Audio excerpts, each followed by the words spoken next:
many would oftentimes think that that be successful is something that you go out and do. But the truth of the matter, it starts with you inside, doesn't it? Oh, wow. So right. So right. There's a lot to be said about that internal focus. I think when people go off and go off the rails, so to Mhm. speak, is because they're looking somewhere else. They're Yes. looking at their neighbor driving down the road. They're looking at some employee or some coworker. They're having a conversation with somebody about some fancy cruise or trip or something. That's external stuff, and that's just not gonna get you to this place of really learning what is gonna be enough for you, what's gonna really make you fulfilled and Right. happy and give you Right. purpose. Hmm. Welcome to the Audacious Living Podcast. Welcome to the Audacious Living Podcast, where our ongoing goal is to inspire and helping our listeners reach their best audacious lives ever. Thank you so much for being here and taking time out of your day to join us on our journey. Now, we'll be talking about risk-taking and thriving on this edition of the Audacious Living Podcast and how to thrive. And we're going to turn to the expertise of Rand Selig, who is our guest. He knows a thing or two about taking risks for sure. As an author and a motivational speaker, known for his work in helping individuals live healthy, thriving lives. Rand has a background in investment banking and a passion for personal development. He brings a unique perspective on the conversation of finding purpose and living boldly.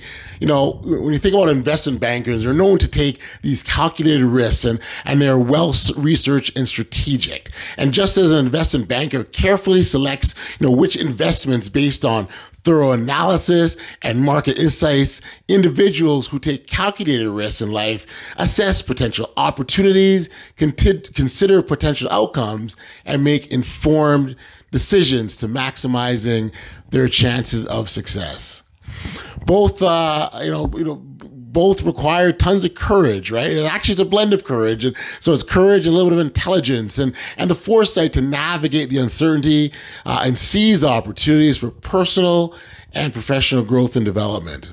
In this episode, Rand shares insights on how to embrace audacious living, make courageous choices, and find fulfillment in life by taking those calculated risks we talked about and being very, very humble, of course. His experiences in guiding others through personal growth and transformation make him a valuable voice on the topic of finding purpose, and really glad that he was able to join us. So without any further ado, here's my conversation with Rand Selig. Enjoy.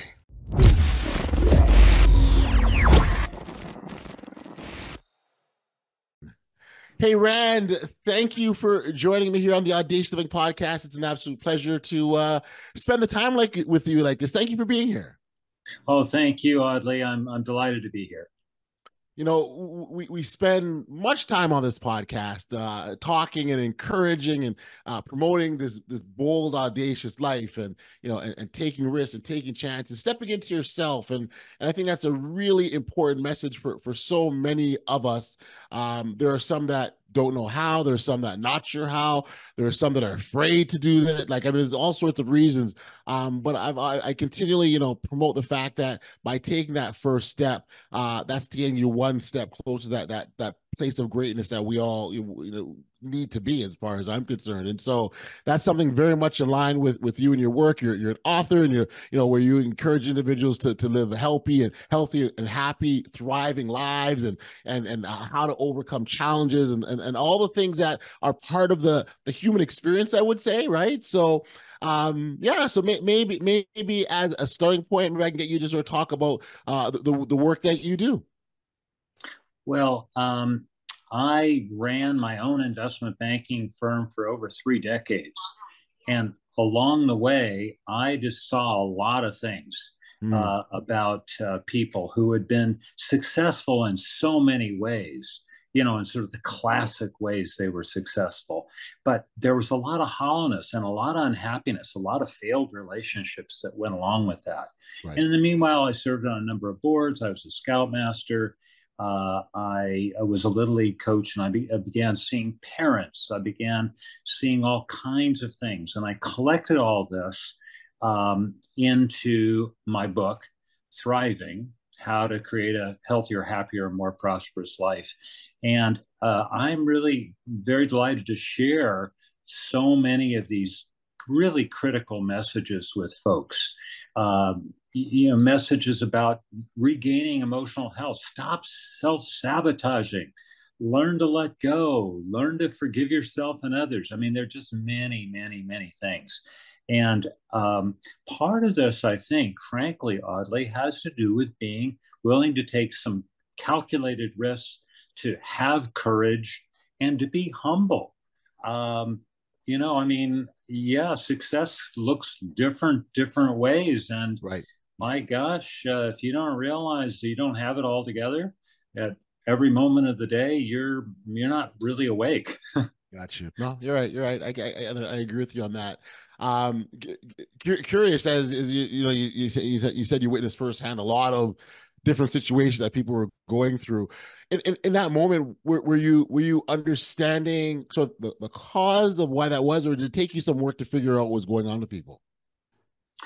Yeah, well, in my investment banking practice, my starting point, which is very different than the Wall Street crowd, I start with my clients' objectives. Okay. And I really do a deep dive. And we come back to that again and again throughout the whole process, which could take, up to a year. And we began having these very candid, very heartfelt conversations about what's going on. Why do they really want to sell their company? Why are they having a problem with their partner? If they once were successful with selling their company, what will they do? What's going to produce new meaning and purpose in their lives? And so those conversations are very revealing. I had to guide, I would say, the majority of my clients through that process. They're very focused around their company and what it takes to run a successful company. But this idea of really looking inside with a bright, flashlight on is not something they were particularly good at. But through me just having a conversation with no judgment, just Right. trying to really help them and to work together to meet their objectives, it opened up like a beautiful smelling rose. No judgment. That's so key in all this, right? Like, and Yeah. not only you judging others, but we can't judge ourselves. And oftentimes, so when you talk about, even for example, self-sabotaging behavior, oftentimes there's judgment that's behind that's making us do the things that we do to hold ourselves back, and that's a tough one for many people. Yeah, and it's there are a couple of cousins to the judgment thing. I mean, this is a thick, messy, gooey thing. Having biases. Sure. Biases that affect ourselves and how we walk through life, and biases against other folks that we come across.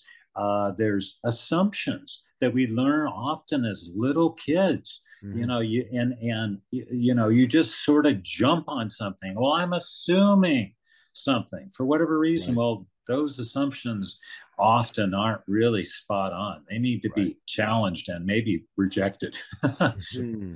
Mm-hmm. It's interesting because I certainly want to talk about thriving and being successful. Um, Many would oftentimes think that be successful is something that you go out and do, but the truth of the matter is, it starts with you inside, doesn't it? Oh, wow. So right. So right.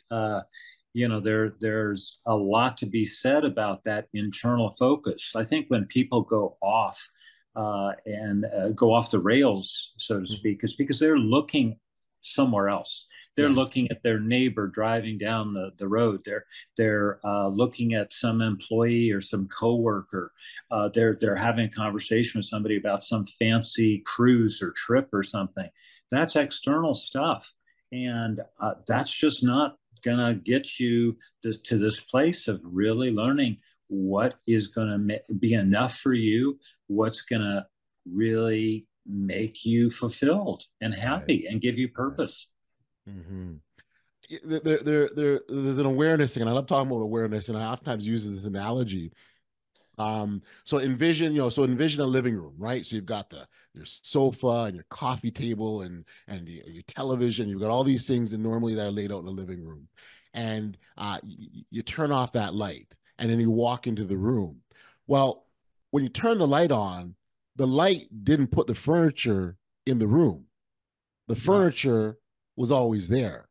The light switch allowed you to see what was in the room already. And so when we talk about being aware and self-aware, it's really about deciding, it's a decision to turn on that light switch.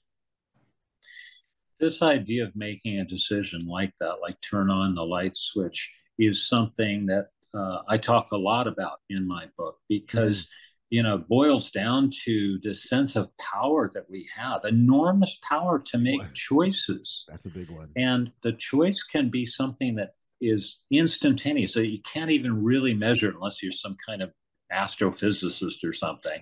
It's like feelings, emotions. They come so fast, and then you're left with some residue about it.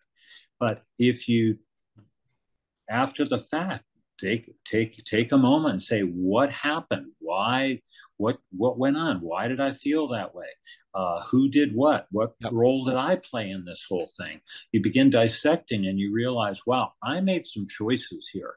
I made a choice to feel that way, and I made a choice to continue to feel that way. Now, if it's a good feeling, well, then bravo, keep doing. But often those are not the feelings we're talking about. It's fear and anxiety and other, maybe even worse feelings. Yeah. So these are choices. We make a lot of choices. And, if you slow down and unpack that, Yep. I really recommend to people they journal. Spend some Ah, time yeah. regularly just saying what's going on. How am I feeling? What am I doing well? Um, what do I want to do more of? What am I Yes. looking forward to? Mm-hmm. Very important things. And then you hold on to your power. You seize your power. Yes, yes. I do love that. The idea of recognizing that as a power dynamic we're talking about here, and that rests with us. And as much as we think it doesn't, it actually does. It is because we have that choice. Something that I think works hand in hand or quite nicely, if you will, is as we're going through that process and we're analyzing and looking at ourselves, the ability to demonstrate grace and compassion, right? Because Mm. when we take that look, when we take that look inside, chances are we're going to see some things we're not totally proud of. Chances are we're going to see some things that we're not happy with. And so we talked to her about the importance of, not judging ourselves. We can't, not only do we not judge ourselves, but give ourselves some grace and compassion to work through that process of getting to the other side. I agree with that completely. And I also think that being emotionally healthy Yeah. also means that we're learning, got to work at it sometimes to forgive ourselves. If you're got the flashlight on, you're taking a look. You said, I made some mistakes. Sure. I'm not happy with something that happened maybe a long time ago, maybe more recently, or I'm not happy with something that happened to me, maybe a parent, maybe a coworker, who knows. And you have to learn to forgive yourself and forgive others. And I talk about being a lifelong learner, and that's Yeah. being curious about life, but it also means learning from your mistakes and turning them into wisdom. And the other thing is the letting go. Now, this is something I Yeah. got to admit was not the easiest thing, because I was all about control. And I thought, my success is so connected to being in control. But then, as my kids, great kids, I'm so delighted to have some great kids. When they're both married, that they're doing what they're supposed to do, moving on, making their own choices. Of course, Yes. I want that for them.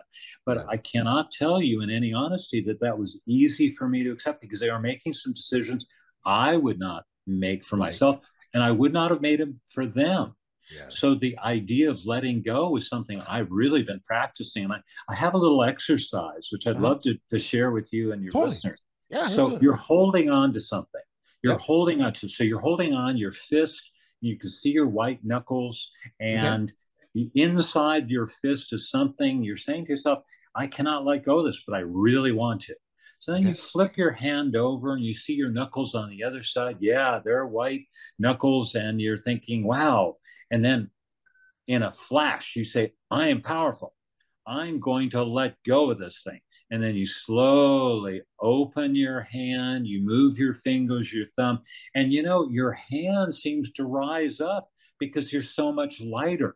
Ah. And I practice that from time to time. I catch myself saying, wow, I'm not letting go of this thing. And then I do the little exercise. I know it's kind of silly, Yeah. but it Yeah. works. It catches me. And I see, okay, let go, let go. Be more audacious, be bolder, let go. Yes. Yes. The interesting thing is when people ask themselves, why am I still holding on? Or why am I holding on? Oh, Right? I think if you can start, so that goes back to that grace and compassion, start asking yourself these important questions. And I think you'd be surprised and shocked at the answer, because some of the answers, there's no explanation for the things that you do, but you still do, right? yeah, I agree with that. And I also think that we're very capable of constructing rationalizations We're of good at that, aren't we? why we do something. And then, but Yeah. if you really push on that rationalization, you say, that's fake. It's Yeah. like tough love. Now, as a dad, I was a lot about tough love. And I could say in some ways that was great. And look at my kids and all this kind of stuff. But could I have been a little nicer and more loving at the same time? Yeah. So, yeah. And and I'm assuming, and I'll let you confirm this with me or not, but I guess this is sort of the steps to being the author of your own story, which is something that you talk a lot about. I do. I do. Yeah, designing your own life is something I think we can do. I have done it. I'm very happy with the way I've planned and executed on the life I've built for myself. And but I believe that other people can do that too, and we can talk in more detail about what's involved with that. But it's a related thing to be the author of your own story. They're not Okay. exactly the same thing. Being the author of your own story means that you're looking back into your past and you're making some choices. Okay. You don't have to talk about everything. In fact, when you meet somebody for the first time and they kind of just walk you through, like, when I was 7, I did this, and when I was 14, not terribly interesting. You got to create meaning, but you have to say what you want to talk about. What is your story about? And there's some parts you may just kind of skip over, and that's fine. I think that's fine. You're the author. And then going forward, as you talk about the life in front of you, same thing. You can be the author of that and talk about it. And Right. when you're talking to people who really care about you and who get you, they're going to be full of encouragement about that and maybe ask you some really good questions, but not so quickly that it shuts you down, and not Right. so tough in a way that shuts you down. It can be a difficult process, can it be? Can it, Rand? Well, Or I is that think so. relative? Yeah, well, that's right. And we're all built so differently. um, so designing your own life, again, I think starts with, who am I? You got to look inside. And I have the advantage of technically being an introvert.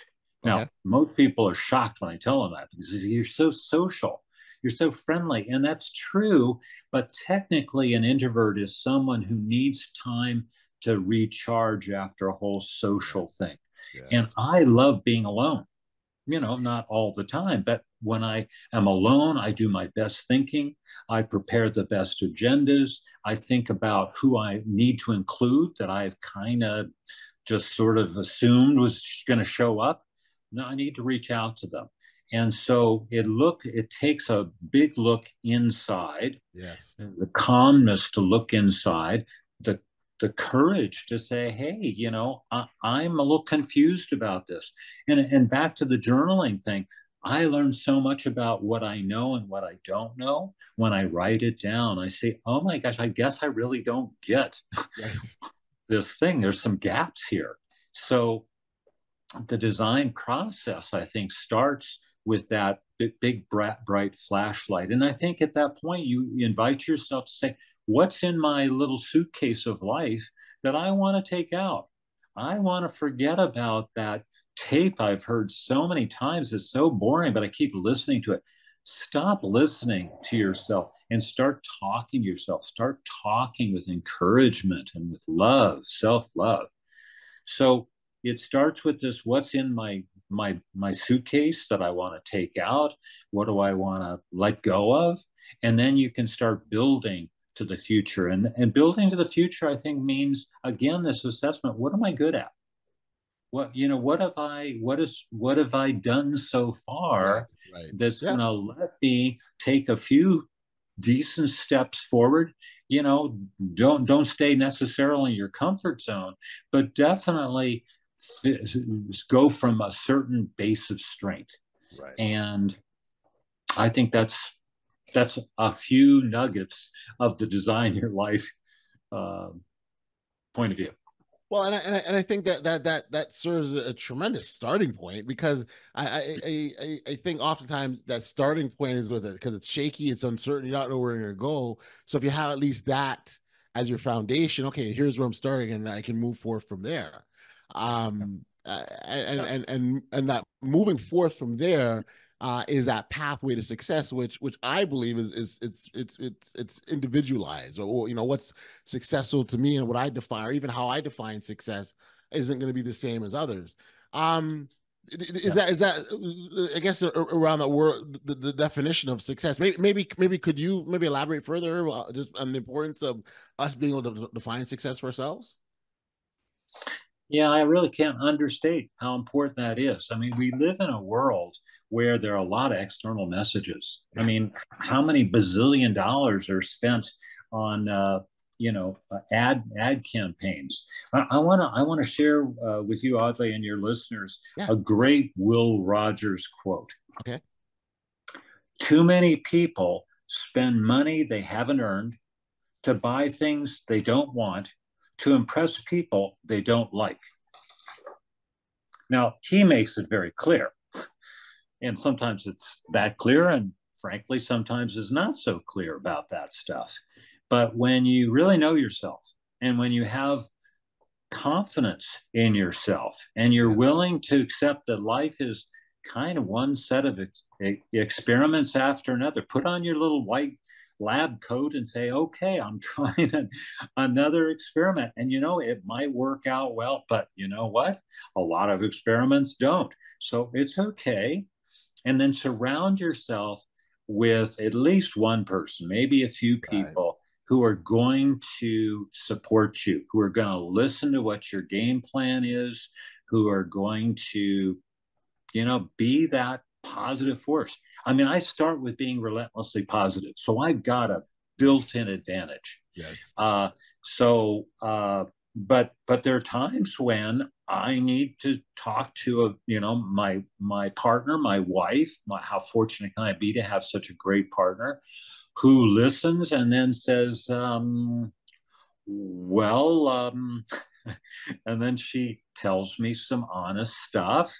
And she says, have you thought about this part of that? And I go, thank you. That's only vaguely clear to me. I need to spend more time with that issue. Right. Yes, thank you. That is so important to have that sounding board that is authentically, 100% in your corner and wants the best for you, because Yeah, they can, guide you and down those paths. And those yeah, those relationships are so important that we to have, and when those that have them are truly blessed and fortunate, because they shouldn't be taken for granted at all, not at all. right, right. I wonder if you could, and you mentioned earlier about being emotionally healthy. I wonder if you can maybe give us a definition of what that is, because there is a bit of a misconception around being emotionally healthy, and I actually was in a conversation once with someone, and they thought, well, emotionally healthy people, they don't get angry. I was like, actually, Yeah. no, you can't. Anger is an emotion. So, someone who can express their anger and is able to, that's actually not a bad thing. It's how they do it. It's a whole other story. But being angry isn't a bad thing, right? Yeah, yeah. No, I think that's right. I think being emotionally healthy is being in touch with the full range of your emotions and accepting them, but then handling them in an appropriate way and in a timely way. Somebody told me a long, long time ago that when you're in really great cardiovascular health, that you go do this big run or you go to the gym or whatever you're doing, but your recovery, your heart comes back to the normal pacing much faster than if you weren't in such great health. Yeah. So I think this timing of being able to absorb, the body blows that are Mm. just part of life. Life is not just a smooth sailing thing. There's potholes here and there.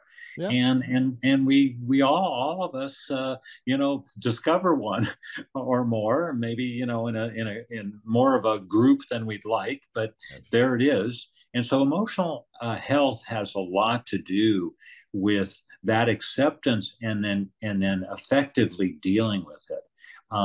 It's the full range of things. So in my book, I have a chapter on emotions, and of Yep. course, it covers the ones that you and your readers would anticipate. It covers love and it covers happiness, but it also covers some of the darker ones, the fear. I talk about that, and I talk about the very last one I talk about is the emotion associated with dying. And I really think a lot of people that I've talked to aren't holding that very well. It's like the old story. If you go to the funeral, is it going to be a celebration of this person's life? Or is everybody going to be just sobbing? Now, there's a time to sob. Now, you're Sure. taken out way before your time. Sure. That's a sad moment. But if somebody's lived a full life, I'm, so I talk about the embracing dying. And I talk about it in the way that the person's gone physically, but you can still have a relationship with them on a different plane where you're having a conversation and Yeah. they're there. You can picture them. You can't reach out and touch them necessarily, Yep. but they're there. And you're not creating new relationships other than if you're very creative, but you are experiencing them. You can sing with them. Yes. You can take a Yes. walk with them. You can close your eyes and feel the hug or whatever it was. And so that to me is very transporting for Yes. people who seem to be stuck and for a long time, years and years and years, about the death of a loved one, Sure. Sure. where they seem lost. You know, I want to add something to what you said when you made reference to, living a full life. And I think living a full life with impact, I think is so, so important, right? Yeah. That you've taken your God-given gifts, talents, skills, abilities, and you've just expended them all as best as you possibly can. I think that when you've done that, because by doing so, I think you'll always have impact. I am fortunate and blessed to still have my mother, and she's at that age where you start to look and you say, okay, and you prepare and you start thinking about those things a bit more. It's not a fun thing, obviously, but it's part of the process. And and Yeah. I, and I, and I tell you, as much as I say it's not a fun thing, I look at her life, and again, it's lived full. She's done, everything possible that she wanted to do, invested in her children to the point that they've gone on and done all sorts of great things. And she's got so much done. And now she's got, grandchildren and great grandchildren, and her life is full. And she's had a life well lived.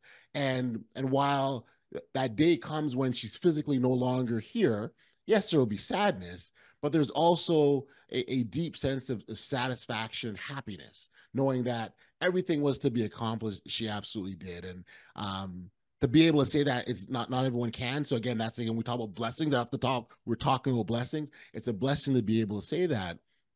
I think it's also important that we get, if we can help others, and more people can help to get to that point, and the more blessings we can spread. And I think that's truly a wonderful thing. It makes me think of what is thriving about. What is the core of this message I'm trying to share with people? Mm-hmm. And I ask people these questions to check in with yourself. If you want, close your eyes for a moment. And I ask these questions. Ask yourself these questions. Are you thriving personally? Are you thriving in your relationships with friends and family and partners? Are you thriving at work, in your job, and financially? Are you thriving by being actively engaged in our marvelous world? Are you thriving as you move forward in life, regardless of your stage in life? Mm. And so this is as you're talking about your mother, I thought of this because this combination of things is the fullness that I think thriving is about. It's about being engaged. It's about moving forward. It's about handling yourself in a way where you can be resilient. You can be adaptable. You can look forward with positivity. And then the relationships we have, this is so it's one of the keys to aging well, is having relationships. And I think it's relationships with people of all ages.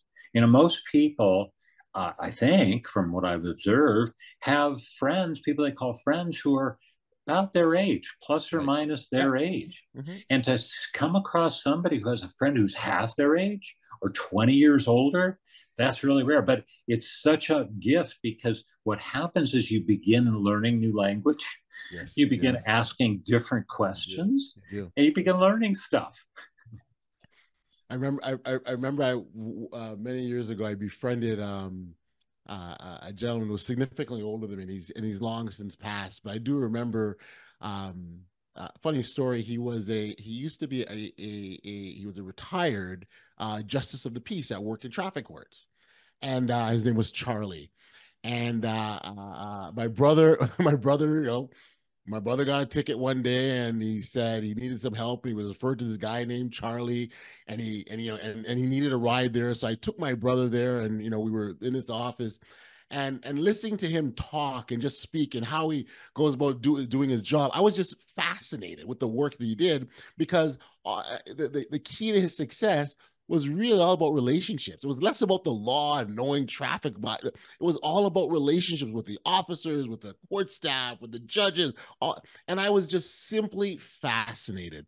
And I remember saying to him, it was a Saturday morning, and I remember saying to him, "Hey, you think I could come back and listen? Like, this is kind of cool." And he's like, yeah, come out.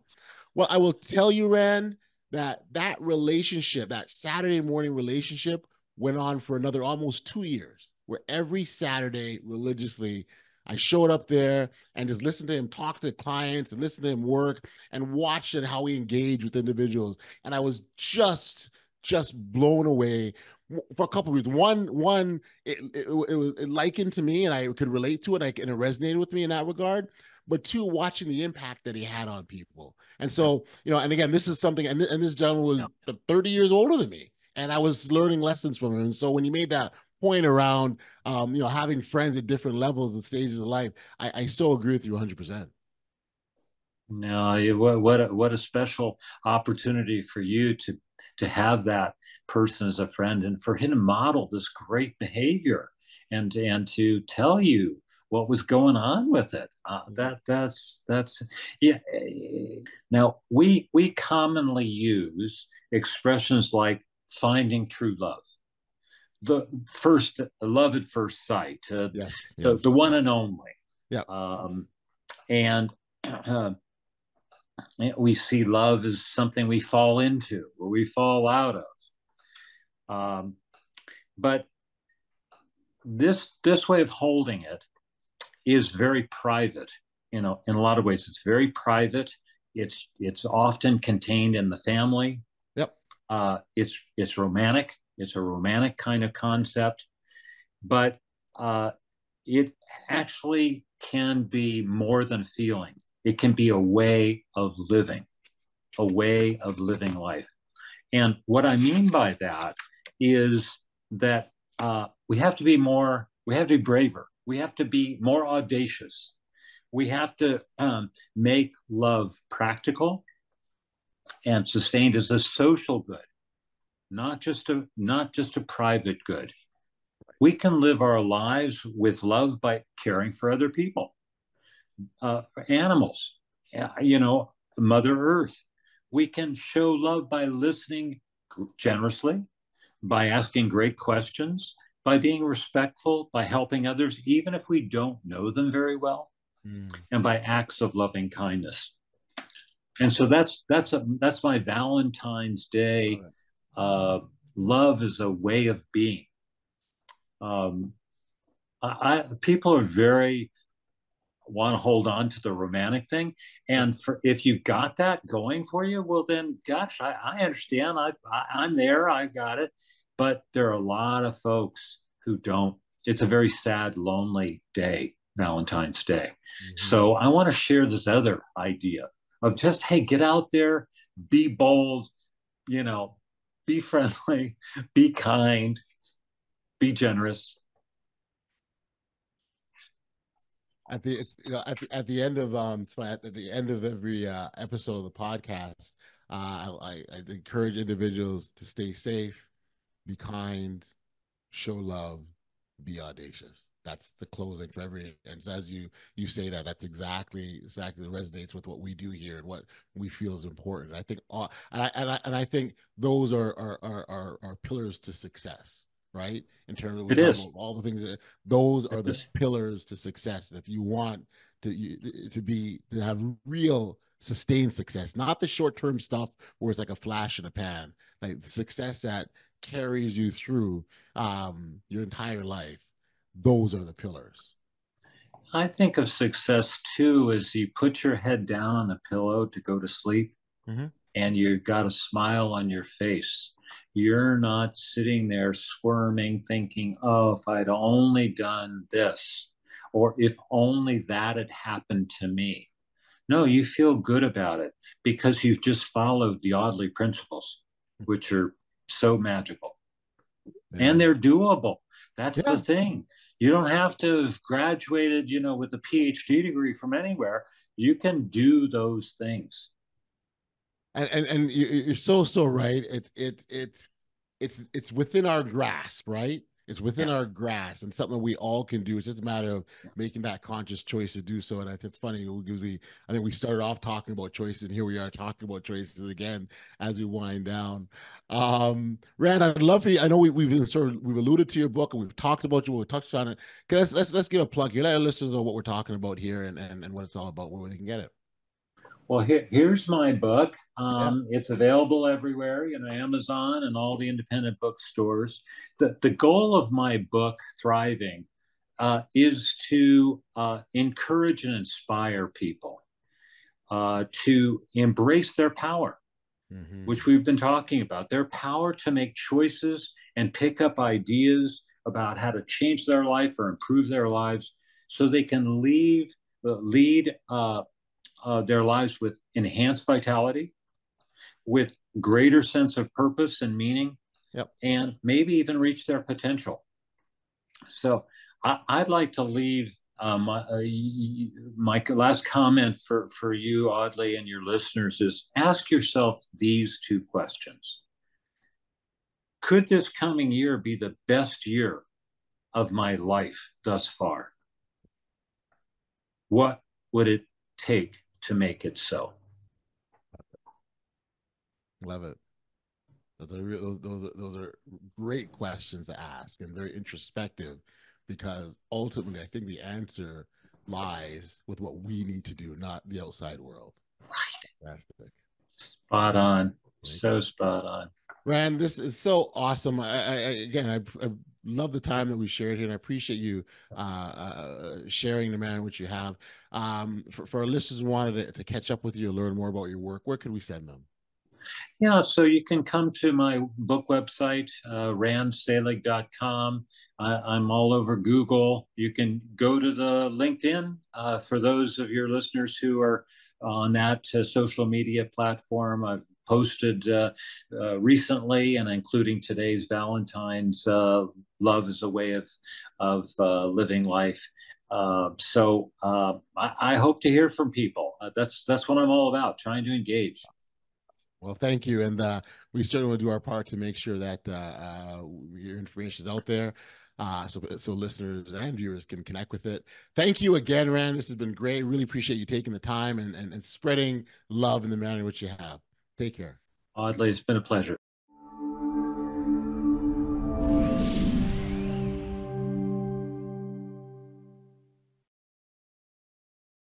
Back we are here on the podcast. We touched on a lot of juicy stuff in our conversation with Rand. He emphasized the importance of self-awareness, resilience, and emotional health in living a fulfilled and purposeful life. By making conscious choices, embracing challenges, and showing love and compassion to ourselves and others, we can truly thrive and reach our full potential. And then, of course, we touched on the topic of taking well thought out and calculated risks and the positive benefits they can have on our lives overall.